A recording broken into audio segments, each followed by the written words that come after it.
buhay ay di ko alam ang iyong nararamdaman. Sabihin na lang di ko narinig ang mga usap-usapan. Magbibingi-bingihan muna ako dahil mahirap ang umasa sa hindi sigurado. Huwag mag-alala, di ko sasabihin. Naiintindihan ko kung di mo maamin.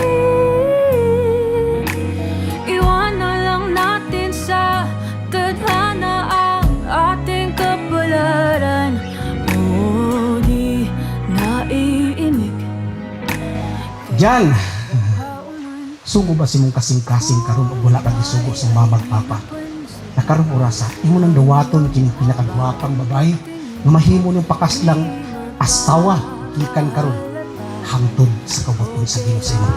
Yes, Pastor.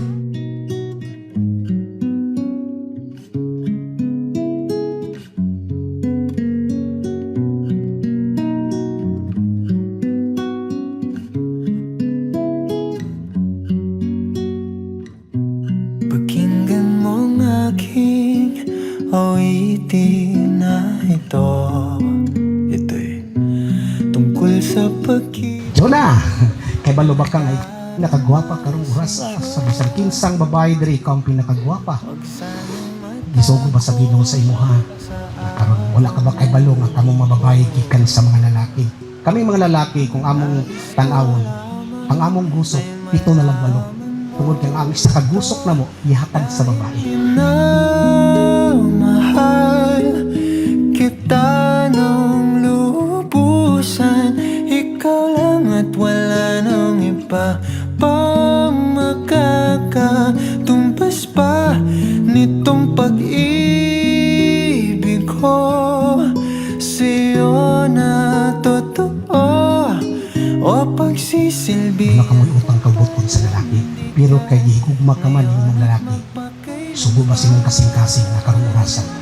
Dawaton mo siyang, mahimon mo siyang imong pakaslang bana gikan karon hangtod sa kabuton sa Ginoo sa imong kinabuhi. Yes, Pastor. Hindi mo pa halata sa ating unang pagkikita. Tila naghugis puso ang mga mata habang The pinagmamasta. most beautiful woman in my eyes, the most wonderful soul I have ever known. Una sa lahat, nais kong pasalamatan ng Diyos dahil binalik kanyang muli sa buhay ko. Kay rami nang nangyari sa buhay nating dalawa. Kay rami nang nabago dala ng panahon. Ngunit nanatili yung pag-ibig na kay tagal kong tinanong at ipinalangin sa may kapal. We were a long-distance love, built on calls that went too quickly. Messages that would never felt like enough, and nights where I would do was miss you so deeply. But every time we chose each other again, we fought for this. We carried the weight of longing. We trusted when it was hard, and we held into the hope that one day all the waiting would lead us here. Mo na lang ako sa panaginip At panigurado sa pag-iisip. Kapiling mo muli. Sa panahong di ko na alam kung saan ako tutungo, itinuro niya sa akin ang daan pabalik sa yakap mo. Habang buhay kong ipagpapasalamat sa Diyos na piniyagan niyang mag-cruise ulit ang ating landas. And now, here we are, just you and me, standing face to face. At ipinapangako ko sa iyo. At pinapangako ko sa Kanya at lalong-lalo na sa iyo na hinding-hindi na kita bibitawan pa.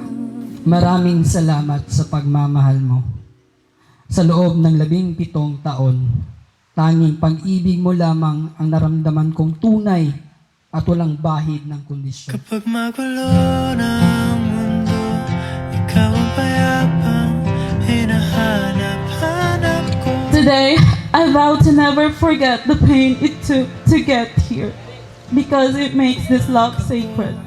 I promise to love you with the same patience that distance taught us, and with the same hope that carried us when we felt weak.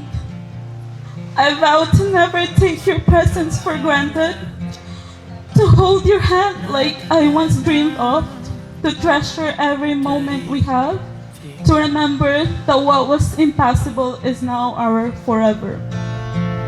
Sa dami ng nangyayari, Asahan mong ako'y palaging nasa tabi mo para samahan ka sa hirap man o ginhawa, in sickness or in health.